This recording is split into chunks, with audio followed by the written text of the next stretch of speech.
ChatGPT on keelelise töötluse mudel, mis on loodud vastama inimeste küsimustele ja teostama erinevaid keeleteenuseid.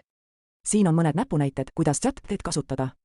Postitage oma küsimus, esitage oma küsimus ChatGPTile lihtsas ja selges keeles. Seejärel saate vastuse kohe. Kasutage loendurit, kui soovite, et ChatGPT annaks teile teavet konkreetsel teemal, võite proovida oma küsimusele lisada mõnda märksõna või terminit. Näiteks, mis on kvantarvutid, või anna mulle mõned näpunäited, kuidas paremini magada. Küsige selgemalt, kui ChatGPT ei saa teie küsimusest täielikult aru, võib ta küsida selgitust või täpsustust. Proovige oma küsimust veel kord sõnastada või lisada täiendavaid üksikasju. Kasutage keeleteenuseid, ChatGPT võib pakkuda ka erinevaid keeleteenuseid, näiteks tõlkimist, tekstisõnumite genereerimist ja tõlget, teksti summeerimist jne.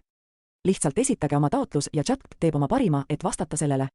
ChatGPT saab kasutada ka erinevatel platvormidel.